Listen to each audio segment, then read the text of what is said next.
All right, welcome to this episode of Monetizing Your Mental Capital. I've got Brian Johnson here, and Brian and I were just chatting about my setup, and he was like, dude, Will, what is your setup? Because I was asking him about his setup. So before we go to my setup, I was actually asking, I was like, Brian, like, do you have lights there on the bottom, or like, what do you got going on? And tell me what you told me before. Well, yeah. So I moved my studio office back home, and of course, behind this paper backdrop, which I have to set up for each show, is my bed. So I have to. I've got all kinds of diffused lighting and all that kind of stuff. I'm still trying to dial it in, but this works for instances like this. But and the reason I had to set this up primarily was because like you use like things like Riverside or StreamYard or something like these that didn't used to have green screen backdrops, or OBS, which is horrible backdrop. Yeah. You can't even do the virtual backdrop well on some of the platforms. And so, have to revert to old school like hardware. Hey, the old school hardware stuff's pretty cool. We were talking about a company, and I really wish I could remember the name of them. I'm going to have to go look them up and put it in the show notes. But there's a company out there, and they literally create like printed backdrops that kind of go in there. And we're talking about monetizing mental capital. Part of being out there and selling and the image you portray is monetizing mental capital. So that's why we're kind of digging into this a little bit. Yep. So you asked me, because my background is actually a virtual background. What I've done is I have a 4060 graphics card. So like a high-end, I can game anything on it on ultra settings graphics card in a desktop PC on my computer. And I'm actually using two different pieces of software to generate this virtual background. So I'm going to turn it off completely just to show you what's going on here. So you can see that's my backdrop, and I've got Thor's hammer back there. It's in construction right now. Like this. Oh, I thought that was an electrical conduit. There you go. It does look like an electrical conduit. That's actually Thor's hammer. So you can see, like, I need to get some like LED strip lights to like light up those different shelves. And there's a couple of things that I got to do to make it look really sharp. And I plan to get to that point because I love showing off my nerdiness. Nerdiness makes money. Well, until then though, what I ended up doing was went and found the exact color of a green screen. Mm-hmm. Because what happened was I found this software called MMHMM. It's kind of like OBS, but OBS for Dummies is really the what that's for. Right. And it can control my settings here. So I can like pick myself up and like move myself around the screen even and do all sorts of different stuff. So it's pretty fun from that standpoint. And of course, I'm trying to demo it. It's not doing it. It's not doing it. Yeah, hilarious. You were doing it before. Oh, that's right. It's because the background's gone. So if the background's gone, I can move this guy around. But if the background's not there, it won't let me actually do that to me. So once I got the green screen on there, and I let the Elgato Facecam software, and it's got like a whole section of it where if you don't have, you can buy the Elgato Facecam, it's like $200 on Amazon. Actually, it was less. It was like 116 last time I looked. But it's essentially trying to give you like FaceTime level, like DSLR quality to try to go that way without having to put a DSLR up there, right? So not DSLR, DSLR, you're going to pay $500-$600 for a really cheap used one. And, thousands of dollars for a really, really nice one. So I don't have to do that. I got to Facecam. It comes with software that allows me to put this in the background, but has this giant X on it unless you have a high-end graphics card to push it through. And the high-end graphics card will do all sorts of stuff. This is, I never turned this on because I think it's a little freaky, but you can see it actually can control, like do AR on my eyes to make it so that I'm looking at the camera. Oh, yeah. I was wondering who's going to implement that. It's so you can kind of see if I look down and then up, you can see like it does AR on my eyes, and it actually does a decent job. Like you can't tell if it's not there. I don't like it because I never remembered to like keep looking at the camera, and you can see right now it's like flipping back and forth, which looks real weird.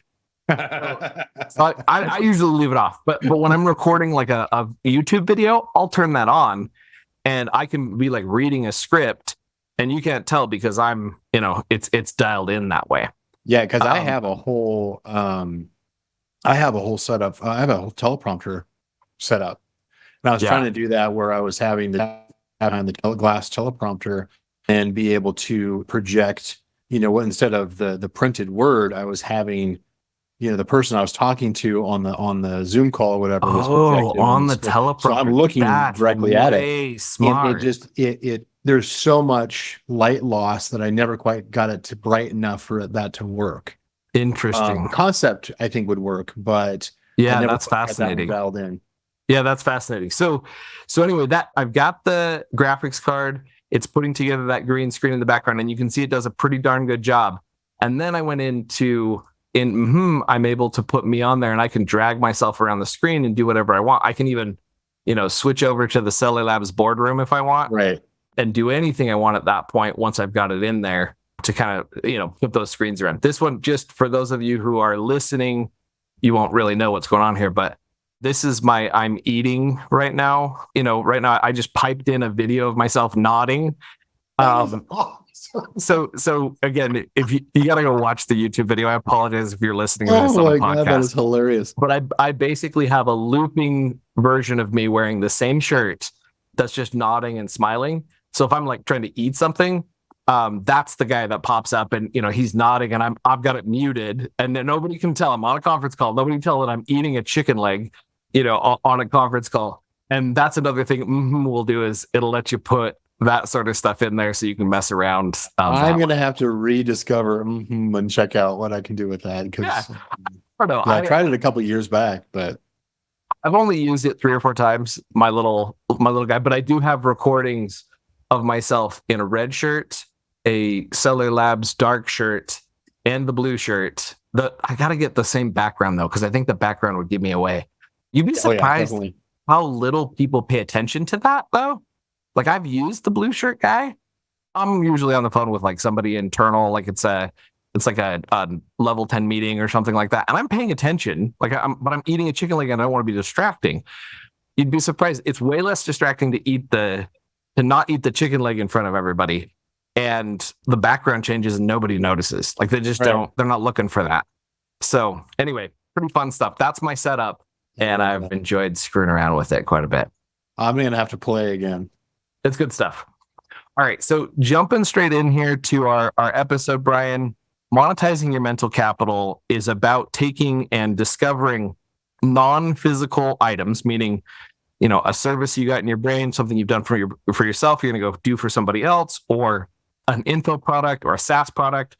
All of those kind of span the gambit for mental capital as I define it. A physical good is obviously one of those things that, many e-commerce sellers are like, well, yeah, I do that all day long. I got a warehouse full of those physical goods and I make money off of them. What we're trying to do is identify ways, roadblocks, ideas around this idea of monetizing mental capital and discuss that with our individuals who are joining. Why would an e-commerce seller be interested in hearing from Brian Johnson? What have you got to add to this topic that maybe somebody else might not? Or what do you have that others might not consider when speaking on the topic of monetizing mental capital? Yeah, you're asking, that can be a very big open-ended question. If I was an e-commerce seller, which, technically I am, because I do have product partnerships as well. A lot of what I'm trying to do, whether if I'm on the seller side, I'm looking for what's going to give me an edge. Right. And so a lot of times if I'm listening to interviews, podcasts, and even on stage, whatever the case is, reading an email, I'm looking for that nugget that I can actually use and apply to my business, whatever business that I'm focused on. So ideally, everybody has something to add, even the most novice, knowledge expert. In other words, somebody has a piece of knowledge and maybe they simply just maybe they're looking at 90% of things wrong, but they look at this one thing, out of 10, it may be incorrect to an expert, but it may spark a new idea for somebody else who knows what to do with it. You can see it's like, I don't think that works the way you think it does, but I'm wondering now if I can make that work. I will be the first to say that I have embarrassed myself by dismissing a couple of people in the past as being like, oh, you're too young, you're too inexperienced, you don't know what you're talking about, why don't you beat my chest, whatever kind of thing. And then turns out that they eventually became, rock stars in the space, and of course, and the embarrassment just, carries in me, forever. It's like, okay, I'll try not to do that again. So that's kind of more of the judging the book by the cover kind of thing. But really, I do think that everybody has something to offer, even if it's not what you came to hear them say. So I'm curious, it sounds like you've got some experience with that. Where does that nugget of information, like, hey, be very careful with judging a book by its cover, look for the works, look for the proof in the pudding for what they're working on now to kind of see where that's going. That comes from your past experience watching that happen. Sounds like you've been around in the space for a while. Well, yeah. I mean, I've been in e-commerce for 17 years. I've been in the Amazon space for 10. So yeah, I've done my hours. I've done my cycles here. The judging the book by the cover was more of a case of any time that I find that I'm doing that on social media, where I am essentially passing judgment or making a snarky comment or something like that to somebody on social media. It's usually in times where I feel like I'm frustrated with my own progress at the moment. And that could be from one week to the next, where it's simply just like, you know what, I know I need to be doing better here and I'm not. And so then I'll redirect my attention outward incorrectly for sure. And, sometimes that can just make me, act a fool, and I have to recognize that and say, okay, well, grow up. Don't be an ass, go out there and actually, learn what you can. And frankly, it's not uncommon for me to skim through. I don't do it as much, because I do a lot more of like AI blending, and I can talk about that later. But what I used to do is in my truck, I used to listen to Amazon related podcasts all the time.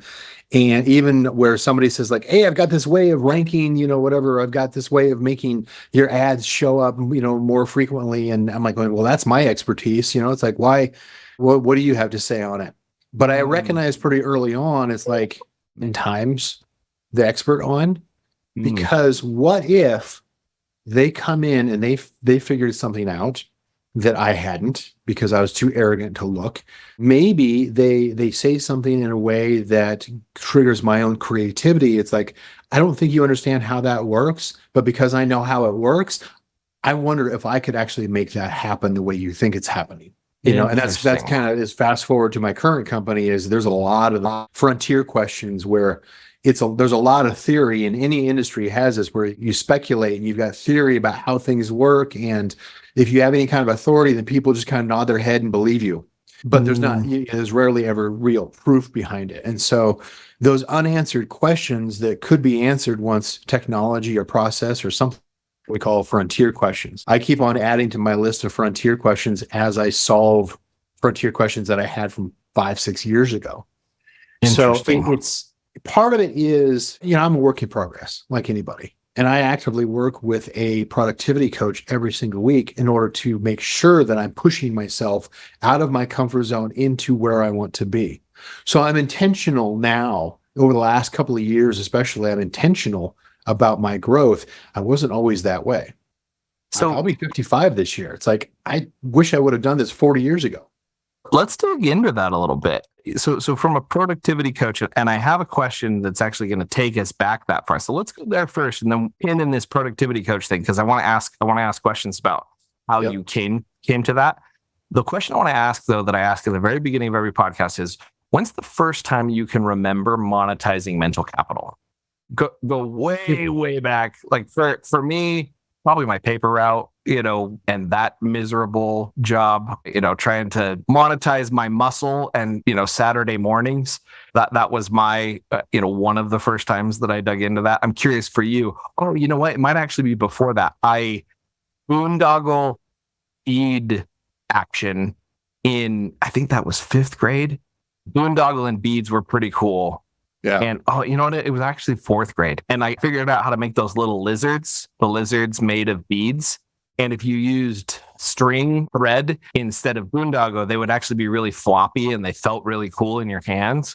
Oh, nice. Boondoggle would make them so they were a little stiffer, but I would make those and sell them for $2 or $3.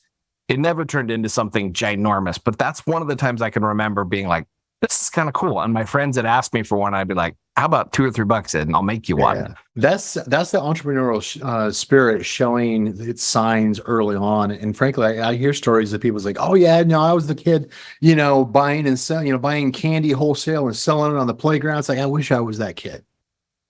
I didn't start really recognizing that I wasn't just a drone in society until my teenage years. And then I Okay. started hustling on the sides and evenings and weekends, outside my hourly job. So tell me about that. What were you hustling? So I've I was doing everything back then. So back then it was things like, mail order and running ads in newspapers and magazines and, old school kind of stuff. Right.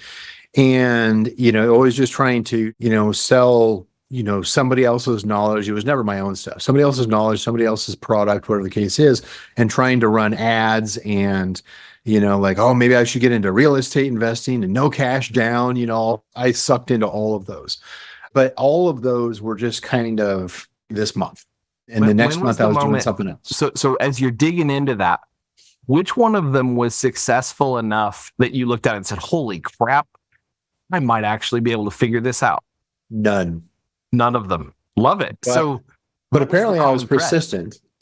When did you decide you wanted to hustle? At some point you were like, I'm going to start doing this hustling thing on the side. Yeah. What made you decide?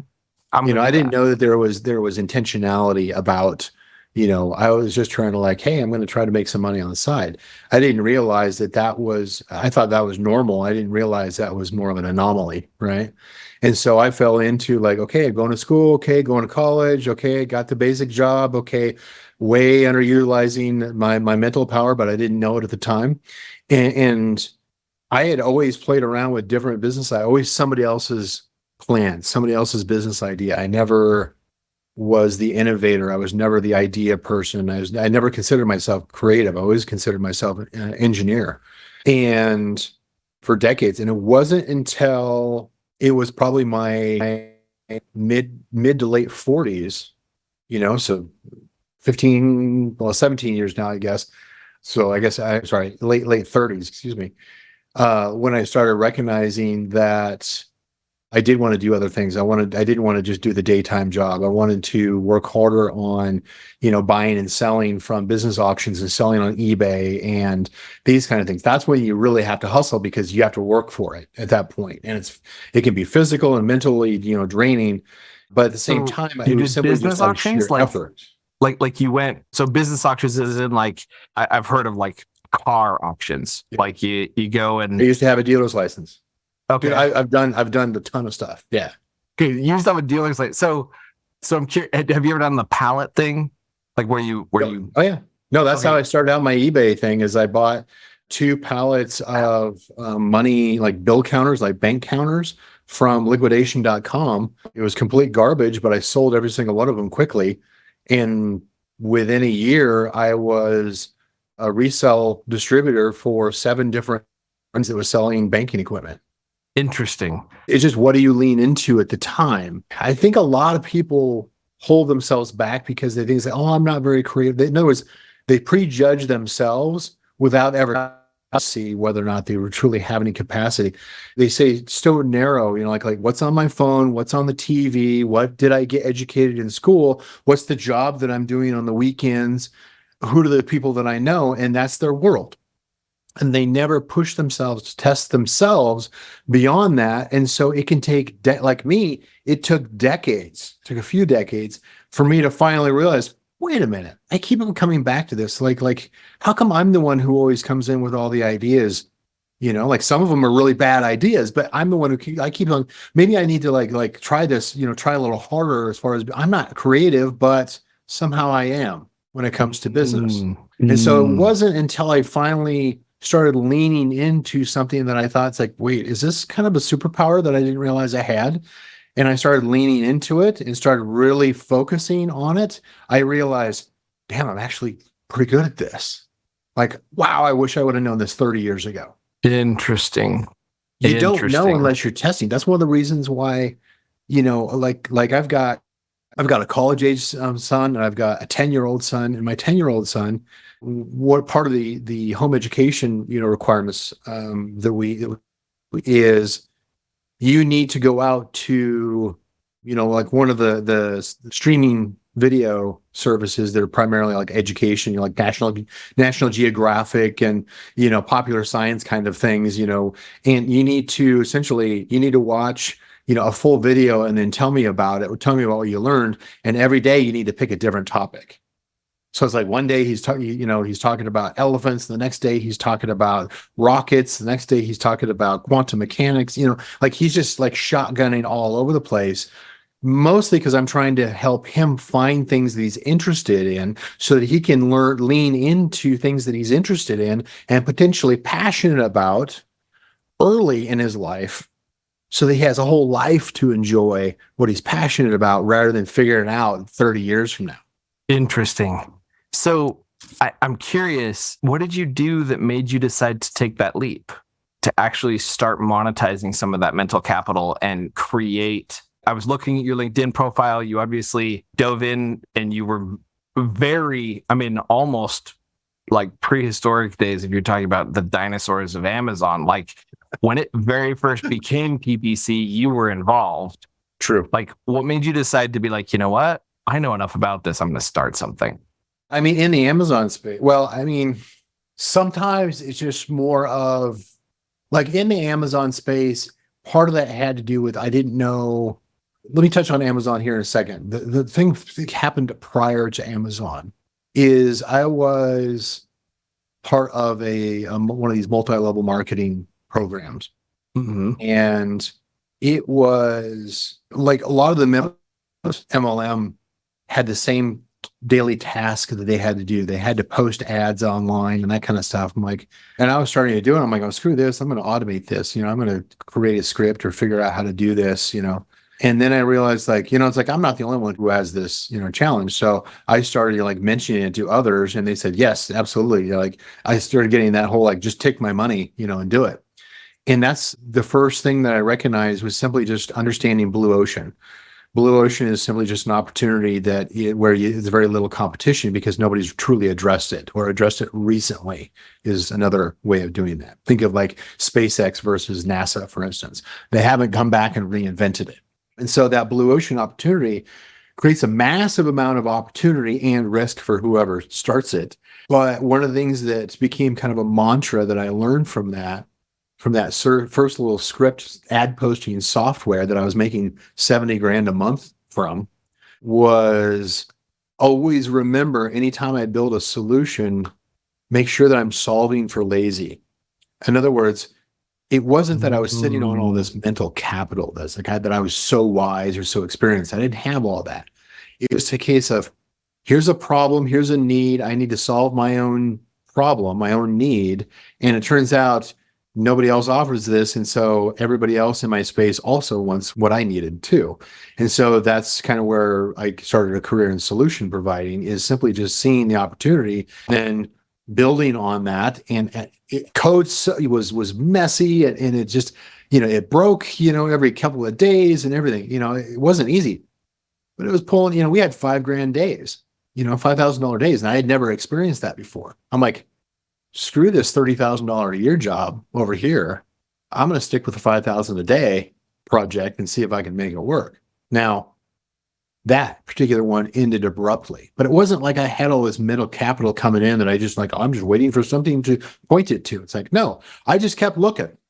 And say like that's got to be done better. Like I could probably solve this. So I was on with Chad Rubin. Yep. And Chad was talking about the way he looks for new opportunities is go out and look at all the assumptions everyone has. If you go look at a marketplace, go look at a group of people, and they all assume that this is the way the world works, and just start writing them down, right? Start writing down the assumptions people have.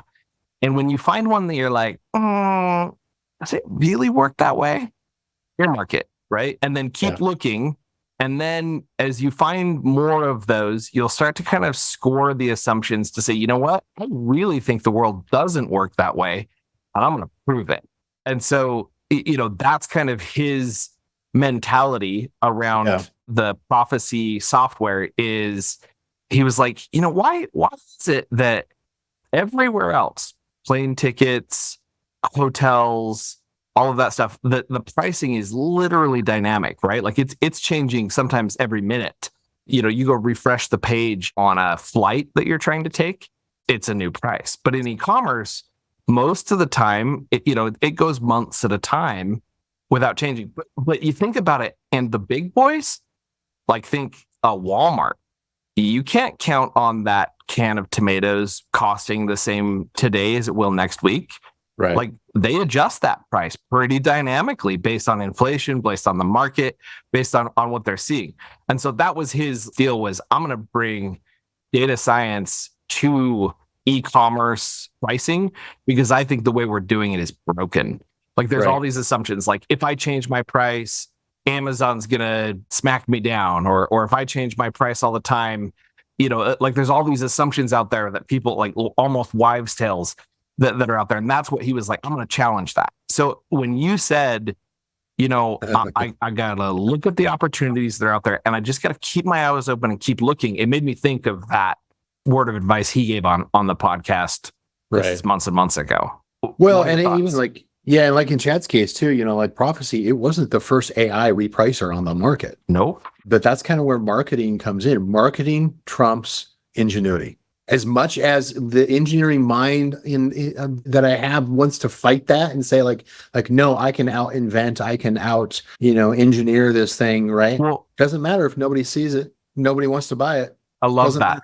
matter. And we've talked a lot about distribution. Monetizing channels. is getting somebody to actually say, no, this is what I want, give that to me. I love it. And I agree, Chad's done a good job, building a space, building like a brand for himself, building a following. He does a really good job with his content. And one of the things he'll say is he's the first one focused on non-resellers. Like he's the first 3P product repricer where he's, 3P, but focused on his own, like for brand. Like if I'm a brand registered brand, so nobody else is competing with me for the buy box. Right. Like I own that buy box. And if somebody else is competing, I can send them a cease and desist and they're gone. Right. I'm using the transparency program. They're getting automatically kicked off my listings anyway. Right. I'm going to be that repricer. That was his like stake in the ground. Look at it. But I totally agree. Marketing is a huge part of that. What do you have to say about these assumptions? Like how you said, just keep looking, just keep testing, go out there. I mean, yeah, you pointed out the same thing that that I was talking about as far as like the NASA SpaceX thing is challenging entrenched beliefs. So I'm doing that these days with my taco sauce reference, and I can get into that later. But where there's these entrenched beliefs in any industry, it's like why do we still do it that way? It's like, well, because you can't get the data, or there's no other way to do it, or Amazon restricts you, or whatever the case is. Like, Elon Musk looked at NASA and says like, well, why isn't this progressed a lot faster? Is it so dangerous? It's like, no, it's actually the bigger problem is it's so expensive. Well, why is it so expensive? You start breaking down and you start realizing that just because, Brian Johnson gets out there and says it on stage that this is true, doesn't mean it's always true. Interesting. Looking at it, you trust in this person, so I'm going to believe them. But most people never take the time to challenge it. So I'm glad you said that about Chad, is that he's, the same kind of ilk in that take some common things and well, what happens if I break it? Take this thing, use it like a Grant Cardone kind of, point of view, where you say it's like, this industry is capped at this. Really? What would it take in order for me to 10x the revenue on this? What would it take? Well, that's not possible. But what if it was? What would have to happen in order for that to become true, even though it's implicit right now? Yeah. You start breaking through some of these barriers that have held you back simply because of you just trusted somebody, or you have this belief, or you thought that didn't innovate hard enough. And I realize that not everybody is an innovator, is an idea person, but everybody in their walk of life sees things that like, man, I don't like this app. It doesn't work the way I want it to. Do all apps work the same way? Yeah. Should they? You know, Yeah. So you mentioned earlier that, at 55 years old, you're now focused a lot on productivity, and we put a pin in that idea of the productivity coach. I'm actually really curious because I think you probably challenged your own assumption. I'm as productive as I'll ever be, right? Like you somewhere in your life you were carrying around that assumption that I'm as productive as I'll ever be. And somewhere you decided, you know what? I'm betting that's not the case. And so you at some point decided to dig in and find someone who could coach you, and you're paying them to do that. Tell me about that journey. What did that take to challenge your own assumption? I had always thought, I certainly don't want it to come, but I recognized the problem and I was so proactive that I went out and defined the solution. Well, you know what? That's how I kind of do business. That's not how I do myself. I just say, my memory is not that great. My sense of organization is always, I'm always trying, different organizing systems and they never seem to work, right? All these ones that are, put on stage at TED Talks, whatever, like, here's how you need to organize. You need to use this particular organization system or book or whatever. And there's some things that I learned about that. I'll come back to that. But the funny part about this story is that I didn't go out seeking a productivity coach. I was visiting my parents up in Portland, Oregon, a couple years back. And I was staying at a hotel and I walked across to like a Wendy's just to grab some food. And in line in front of me was a guy standing there and he's wearing a ClickFunnels shirt. And I'm like, I've got 3, ClickFunnel awards. It's like, hey, have you gotten your plaque? He goes, no, I'm working toward it. And so we start talking and, he goes, hey, do you mind if I, call you afterwards? And he goes, I'm actually traveling from Colorado. I'm not even in Portland. I'm like, neither am I. We just happen to run into each other. And so we started having this conversation about, things like ClickFunnels and marketing and internet and everything. He goes, oh yeah, by the way, I'm also, I also do coaching. I'm like, what does that look like? He goes, well, let's just do a couple of sessions and I'll kind of tell you what it's like. I mean, because I've worked with like Tony Robbins, system coaches. No, that was a train wreck for me. I'm like, didn't work. Been there, done that, not going to do it again. So I wasn't seeking a coach because that was in my head was in your head. That's what a coach was. Yeah. I'm not going to have some guy who's just going to, well, having the guy that's like, well, if you don't make this deadline, you're going to eat a can of dog food. It's like, dude, for real? Really? That's your approach, like some boiler room tactic, And by the way, dog food, it's gross. Okay. Well, note to self: if I want to motivate myself, make myself eat dog food. If I don't, oh, that's bad. Yeah, that's bad. But that's that I was willing to commit to like try to break out of what I was frustrated about. The frustration won out, But anyway, so I started talking to this guy. His name Ricky, and he didn't like say, "Here's the plan and here's the whatever." He just started interviewing me. And it turns out his wife is a clinical psychologist or, something along that lines. And so he's fully trained, secondarily, he's trained, essentially in the clinical world of human psychology and everything. So he was just asking questions. And I discovered something that he and I discovered together. It wasn't where he was constantly trying to pull me out, pull answers out of me. He realized that my brain had the ability to solve for itself. He just needed to tap into that each week, which I don't know how common that is, but it's worked. But what I found was I had to go through. I always thought it's like, well, I've tried this organization system. Don't try to do this whole system thing. Do this one thing this week. Text me each day. Let me know. Cool. Okay. I'm like, okay, I was doing. Then I started doing this thing. Okay, so let's lean on that piece of it. You start building on this week over week, month over month, and a year down the road, I'm starting to do stuff. It's like, okay, this is how I organize, and here's how I approach it, and I block out my times, and I set up, my focus and everything, and I get into, flow state.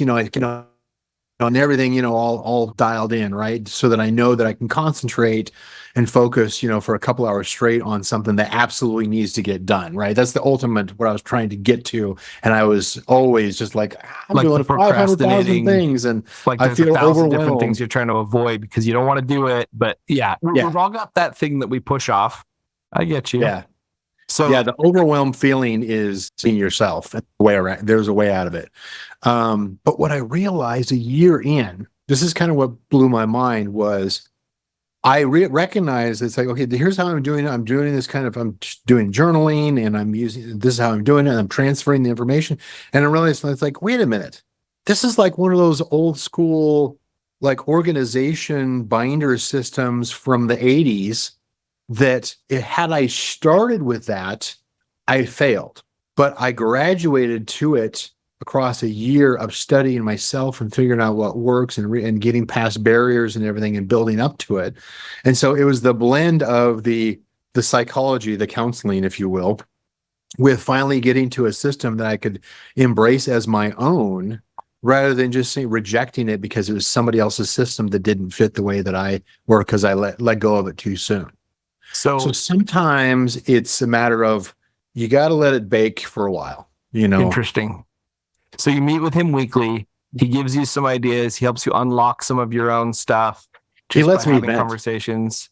That's frankly, it's 90% of the call is me monologuing. And just kind of going through the thought process, I didn't do this, and I think it was because of this thing and this thing, and you know what? I forgot to do the basics. It's like I've gotten sloppy, and so I need to go get back to the basics here. It's like, let me ask you a question, and he goes, well, try this and do this one thing. It wasn't like, hey, I've got this nugget of wisdom. It was more of a case of the relationship built to the point where I could trust being open and vulnerable and just saying like, look, I didn't feel like doing it, you know what? I probably shouldn't But have. he probably helped you dig into why you didn't feel like doing it. And you kind of picked apart some of what was there. And yeah, Yeah, I get it you. I was get you. less psychology couch thing that I was never interested in.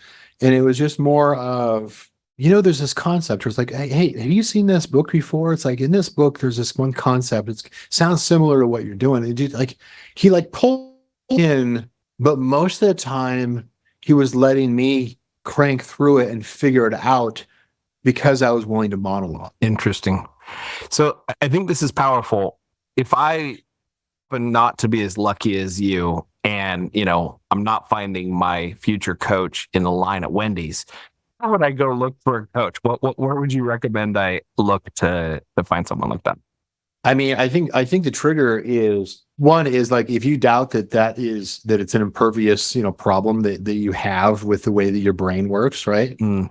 Maybe you've labeled yourself over the years as like, oh, I've got ADHD or a slight autism or who knows, right? Right. Everybody's got something similar to the whole thing, of Chad challenging the AI repricing market or Elon challenging the space industry and these kind of things. Like challenge your belief system, challenge even your own, the way you see yourself. Because a lot of times we're probably leaving a ton of productivity and enjoyment and satisfaction in our life on the table simply because we didn't take the time to go after it, because we didn't time to challenge like maybe this is something that environmentally or learned. I just learned bad habits and I need to figure out. In other words, if you ever have this doubt, it's like maybe this isn't 100% just permanent me. Yeah. The second thing is that if you ever get into the point where you do any kind of like biohacking kind of things, you test out different things. Here's kind of how stupid Brian is. When I was first losing my hair back in my 20s and they had minoxidil and that kind of stuff, you could put the lotions, whatever, on your head, whatever. I would literally put it on one side of my head to test to see if it worked or not for months. Now, it didn't do anything first, but I was willing to have the potential risk of one side of my head growing hair simply so I could split test it. If you do any of that kind of stuff, and like put it on, half your head was one lotion and the other half was the other half, just to see. Yeah. Sun lotion on one side, wrinkle cream on one eye but not the other, right? All these kind of things. Like I'm going to test to see if this horse crap, like this is baloney, or if this actually works. And sometimes I see it's like, okay, that actually did work, let me go ahead and apply to both, But if you ever have that compulsion of kind of like, oh, I wonder if I could like test, like, what happens if I adjust, my before bed sleep pattern, or if I'm using a sleep app to see like, do I snore at night, or how many hours? If you're doing any of that kind of stuff, that's all kind of biohacking, right? It means that you have there to improve yourself, but maybe you should extend it beyond and not simply just look at a device or an app or a cream, but actually look to see, like, maybe there's somebody who could challenge me to push myself to become better and to solve some things I want. Doesn't mean I have like, oh, I've got daddy issues and childhood, crisis, family crisis that I need to overcome. That's a whole different kind of counseling. I'm talking about productivity coaching for somebody who's a business person. I spend probably $500-$600 a month with him. He's the only service, if you will. That is the last one that I'll turn off. If money gets tight, that's the last one I'm turning off, because I know that it has the biggest impact on how productive on the coaching, just from a standpoint of accountability and a standpoint of all of those other pieces. Okay. Yeah. I love this, Brian. We're shifting gears here just a second. I got 2 more questions that I want to ask, 3 more questions for the podcast. Way off the field. I love it. We talked about challenging assumptions. We even talked about, the beginning of your career and all of those different sides. I love that. So there's 3 more questions that I'd like to ask everybody on the podcast. If I handed you a cell phone right now, and this is going back to that guy who was doing the mail order, he's trying to do the 17-year-old kid, excited about making some extra money, that kind of thing. And we're going to assume that he's mature enough, because I know when I was 17, I probably wasn't mature enough, but we're going to assume he's mature enough to actually internalize the advice you're going to give. But I'm going to hand you a cell phone. 17-year-old kid jumps on the phone. He's mature enough to internalize the advice you're going to give him. What advice would you give to 17-year-old you who was beginning to do that side hustle stuff? Ditch the W-2 job. Ditch the W-2 job. Go out there, start your own business, experience some real struggle and some real pain and rejection. But get out of the W-2 corporate world. Get out of the W-2 job. I think if we were to generalize that, I actually like what you said, like experience some real pain. Just go look for the opportunities. That's like the phrase I'm going to take away from this podcast is just get out there and begin looking. My wife and I are actually at a point where she's got 5 hours a week she wants to put into something. And I finally have got her to the point where I think she might be willing to play all with me and not just go get some, $15 an hour, 5 hours a week kind of thing. I think I've got her to the point where she'll actually try to help me build something. And I've always been curious about the pallets, like you mentioned before, and like buying and selling the pallets. And so it's funny because while you were talking, you got me so excited about just look. I'm like in Facebook Marketplace during the podcast, like pallets, like looking stuff up. I think that's it. Just go out there and look. Go out there and make some mistakes, experience some pain. I love that. Yeah. Well, and that's something actually, like, I'm a big fan of, like, Russell Brunson and Alex Hermosi, Grant Cardone for the wisdom, not for his personality, some of these kind of things, some of these kind of guys. And Alex Hermosi, I'm going to paraphrase, he's essentially saying, is like, look, go out and get 1,000 no's. Try to get somebody to do something and get 1,000 no's. Get 1,000 rejections to train yourself that no is okay. And you're going to survive. So that you're not afraid of no. That's the title of the episode right there. Go out and get 1,000 no's. 1,000 no's. 1,000 no's. I'm sure I've had 1,000 no's, in my lifetime, but intentionally going out there, that is something that I constantly am trying to work at, because I also recognize that is one of the things that holds me back. I'm an engineering solution because I don't want to go out there and ask, hey, do you actually want what I'm building? Yeah. I love that. Can't do that anymore. I love that. Because if nobody wants what you're building, it's not worth anything. Yeah. You can't monetize garbage. No, you can't. It's you can monetize garbage technically, but you have to find somebody who's willing to buy garbage. I guess there's the trick. Okay, so last 2 questions. I'm going to give you 60 seconds. You just stepped into an elevator and the guy next to you is like, hey, I'm an Amazon seller and I do like 7 figures. So the guy next to you in the elevator, you got 60 seconds. Just tell him a little bit about any of your ventures, whatever you want to tell him about. Then right after you tell him about that, so you got 60 seconds to tell him about it. Right after that, we're going to do any tips, tricks, hacks, or books you've come across in the last year that have helped you monetize your mental capital. Okay.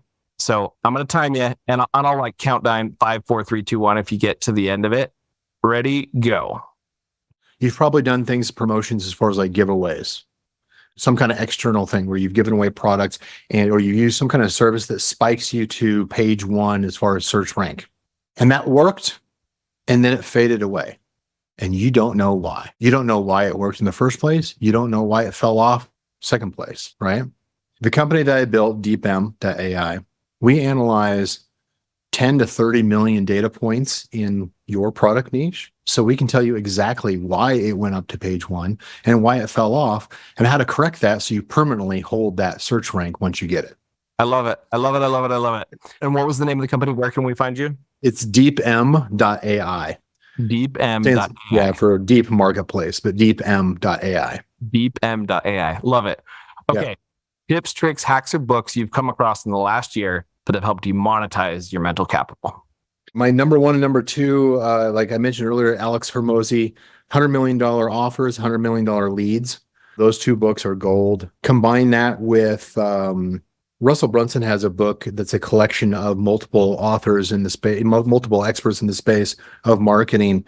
It's like, what's the name of it? It's if you lost everything, what would you do in the next 30 days kind of book. I forget the name of it, and actually what I'm doing there is I'm asking like ChatGPT or Claude and say, okay, blend these 2 concepts, come up with a 30-day checklist in detail of how you would blend these different authors to get starting from scratch in order to accomplish this kind of marketing promotion in the next 30 days. Check. And so that's what this is I've printed out my next 30 days of tasks that I go through each day based off of what I used AI in order to consolidate together. Now, so I read the books, I listen to the Audible in parallel so that it sinks in a couple of different ways, right? But the latest trick that I'm doing is I'm using the language models to blend multiple authors and experts together to come up with a plan of action for the next 30 days. I love it. I use AI that way as well. One of my favorite things to tell ChatGPT is pretend you're Alex Hermosi and you're rewriting his email. Like, no. That's actually exactly what he would say. Luckily, AI is a little more obliging. And I love that. Thank you so much. That was fantastic, Brian. Appreciate you being on the show. Absolutely. Glad to be here. There was a lot of fun. Awesome. That's it for this episode of Monetizing Your Mental Capital.